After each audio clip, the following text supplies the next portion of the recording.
Banana Boat Crew. Boop, boop, boop. Boop, boop. That's right. Yes, sir. Biatch. Yes, sir. We are Let's here. go. We are here. We are here. Nicholas K, Banana Boat Crew. What you mind saying? Introduce yourselves. Hey, Yo, dark skin Steve Nash is back, bro. You get me? A little absence. Welcome but I'm back, Kenny. bro. Welcome back. Oh yeah. Welcome back, sir. Kenny. Yeah. Welcome back. Shit, Welcome man. back. Shit, Welcome back. man. The return. Almost forgot about Kenny. Almost forgot. Almost forgot. Yo, it's Cam's, aka the man in the middle. What it do?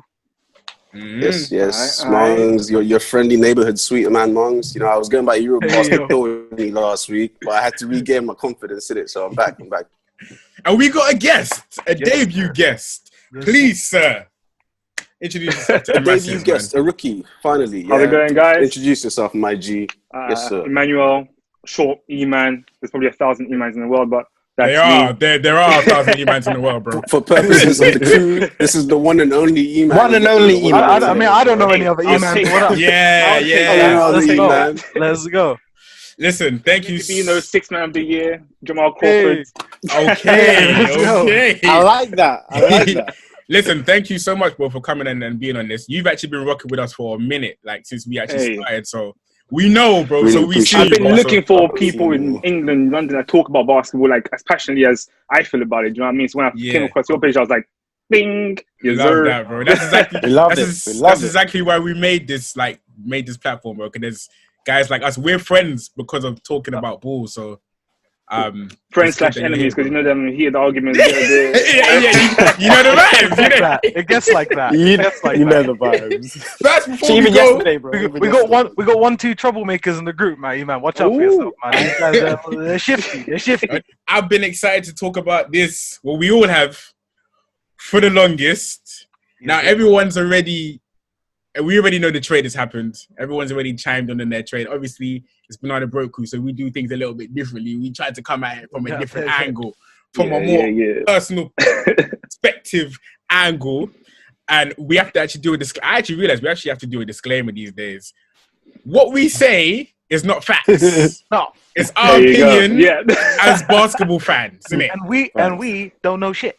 And we don't know shit. We just know what we watch and what we enjoy. And this is just a fan perspective. And it's diverse. You got man from Ivory Coast, man born in Belgium. You got man in Italy, born in Zimbabwe. You got man born in Iran, grew up in Dubai. You got man that's Nigerian, grew up here. You got Ghanaians. It's just a perspective. You get me? Diversity. Absolutely. Diversity. 100%. I had to get that out of the way. Okay, now let's get to the shit. I like it. We don't want Draymond atting us on that. We don't know, bro. Like, leave us alone, man. Leave us alone. We just observers, fam. All right, boom. So the trade has happened, and we're gonna do this in 3 different parts. But the first part that I really want to get into is, and I love your opinions on it, is James Harden's legacy, and if this trade saves his legacy. And this is kind of like a 2-part question because, of course, this depends on if he wins a ring or not. But I want to know if you guys feel like it's helped his legacy regardless of a ring or not, and obviously answer whether the ring will help. We have to be polite and go with our guest first. E-man, please kick us off. The floor is yours. Well, the first thing I say to you is, because you said, has James Harden saved his legacy? I'd say, when did he lose it? Oh, well. I mean, for me personally, right? I look at Carmelo Yes, my guy. Yes, that's what I'm talking about. He's a guaranteed Hall of Fame. You got Melo, right? He's a shoo-in for the Hall of Fame, right? He's never been past the second round, right? At least Harden's made it to the conference final. He was like 1 game away from being Golden State and going to the finals. Scoring leader how many years in a row? Like, the guy's done amazing thing. MVP, he should have won the 2018 MVP that Giannis won. Just put that out there. Like, what legacy has he lost exactly for him to be saving it? That's what I would say. Like, he's got it. The ring will just solidify it, but for me, he's in. We need someone with a rebuttal. We need someone with a rebuttal. Who we Quick got? rebuttal of somebody who feels like his legacy was tarnished. You troublemakers. I feel like James Harden is the one of the greatest scorers we've ever seen. 100%. Like, technically wise, he's 100%. gifted beyond measure. But my beef with Harden has always been his ability to do more to get past the finish line. If it wasn't for CP3, that near finals appearance wouldn't have happened. And we saw when CP3 got injured, he couldn't do it. Time and time again, he gets there. He's amazing. He put the ball in the basket. But, when look at LeBron James. He'll do everything the team needs, including scoring. But for me, Harden, all he could do was score, but he can never take that extra step. Not to say he's not amazing. I think he's, one of the best. Yeah, that's another disclaimer. That's another disclaimer. James Harden is amazing, everyone. We love James Harden. But we have our opinions. Anyway, sorry, go ahead. My other beef with him is, again, we'll get into it, the way he forced this trade. I don't like it. But he got what he wanted. But now that he's in, Brooklyn, what I saw yesterday especially, it's troublesome. And I feel like, even if he doesn't win a chip in Brooklyn, like, he'll make finals appearances, he'll do wonderful things. And I feel like when it's all said and done, Hall of Fame, one of the best scorers we've ever seen. So, yeah, man, I think he's good. You want to add? Mongs, what you got?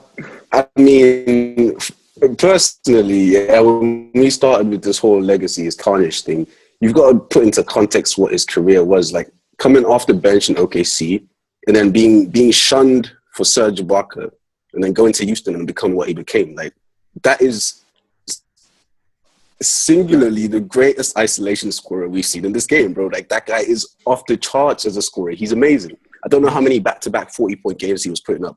I think when you, like, Kenny, your benchmark was LeBron, fam. Like, it's hard. You know what I mean? It's really, really difficult to get over the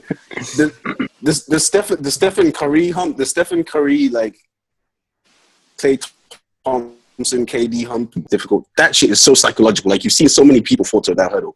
I thought it was sad the way he went out in Houston, but I absolutely loved the way he done it. Like, I just zero regard for anything. Just like, bro, like, it's not working for me. I've made you blow up our entire roster multiple times. There's no bigs left on this team. Now I'm out. Like, I loved it. I loved it because it's showing how important player power is, bro. Like, at the end of the day, this is a players-driven league. And I'm a big, big fan of player power. It's the middle of January and there's chaos in the league because of Harden. I love that shit, man. I think he deserves so much more respect. Even to be questioning his legacy is just because of how good he is. You know what I mean? Like, we're just... I think you have tier 1 stars, the LeBrons, the KDs. I might throw Steph in there because Steph gets to a certain level that Harden hasn't reached yet. But those guys are generational talents. James Harden is just below that, man. So for us to be questioning his legacy is a bit mad to me, but like, I feel it. I know where people are coming from because he has had opportunity.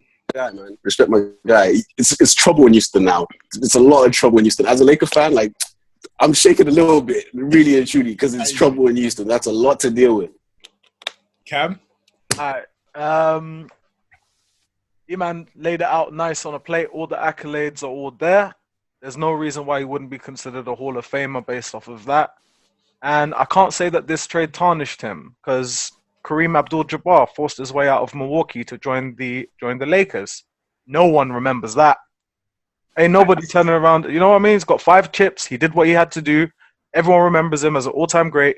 Ain't nobody going to remember that Harden pushed his way out of Houston.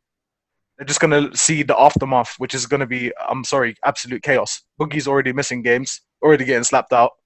And they got nothing else there. Like, do you know what I mean? Like, they're just not going to remember. So Harden's just too good for this to affect his legacy in the long term. Maybe short term we'll complain about it. I like more of a player distribution around the league. So I don't like this whole buddy stuff. But ain't nobody. And we're gonna get into that. Yeah, 100%, bro. We're gonna get into that. When I say, let me just provide. When I say legacy, right? Yeah. I mean, like I try to imagine, like, 10 years from now, whether it's your son, your little cousin, your nephew, niece, girls like two daughters, whatever, they come to you and they're like, yo, who was this guy? Who did you watch James Harden growing up? Like, who was this guy? And, like, the first kind of few things that come to your head when you want to describe him or whatever, it is really good things. But I think career-wise, like, if you look at a man like Charles Barkley, T-Mac, Grant Hills, and I know there's injuries in there, but I mean, like, there's always like an asterisk on all of these guys' names that I've named so far. And unfortunately, that's all hurt all of these man's legacies for all their respective reasons, of course.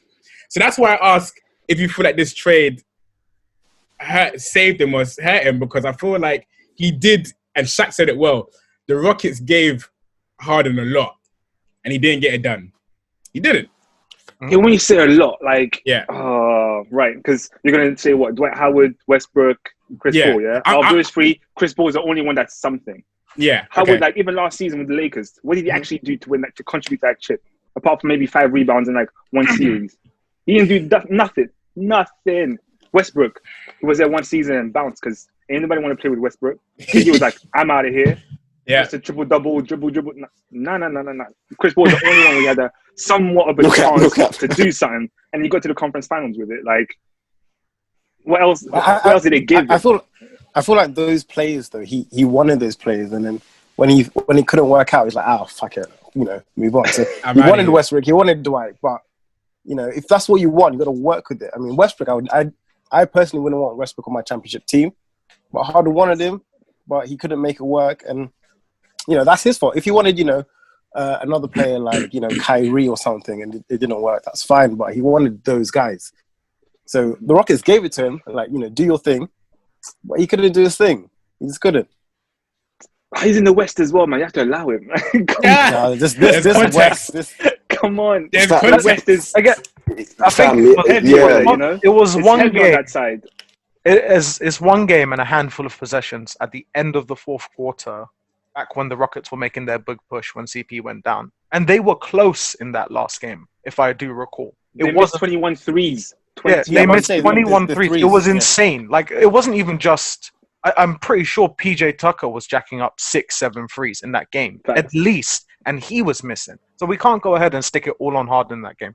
When we talk about Harden as being a ringless All-Star, it's real touch and go because that game was such an outlier. They missed 21 threes. Yeah, right? Yeah. When you think about the context of that, fam. But in 20 years, no one will think about the 21 missed threes. That's it. That's the thing. Yeah, then let's not shit on him now. You know what I mean? It's not 21 years. It's today. Today we can still remember they missed 21. Yeah, 100%. It's hard, bro. Like, no one else came closer to beating those Warriors other than LeBron, who did it. But it wasn't the same. The context of that team, like, those Warriors were so hard to beat. That Houston team was like that close. You know what I mean? I think that in itself has substance to it. That's such an anomaly. Like Cameron is saying, like, how many teams are going to miss that many shots? You know what I mean? Harden was generating most of those open looks. If his guys showed up, it's a totally different story. Yeah. It is what it is. It's hard. It's difficult. And it was still a close game. And it was still a close game. I swear Kevin Durant, during the clutch of that game, there was some bookie refereeing calls as well, because I remember KD walking way out of bounds at a very peak moment during that series. There was a lot of funny refereeing in that series. So if we're going to take into account his legacy, like, there's so many extraneous variables that were happening there. But, I mean, how many players have had to, like Cameron is saying, eventually force their way out of a situation that was good to get to a better situation? Kevin Durant did it. Like, no one is really thinking about KD's legacy. But that's free agency. Like, it's slightly different. It's touch and go, man. Nah, that guy's a snake, man. Fuck that guy. That is free agency. That's why I asked, because this wasn't. We're gonna get onto it. We're gonna get into that part about forcing trades, because that shit is just too interesting. But I think we all agree that obviously his legacy is pretty much fine, intact as of now, and as is looking. But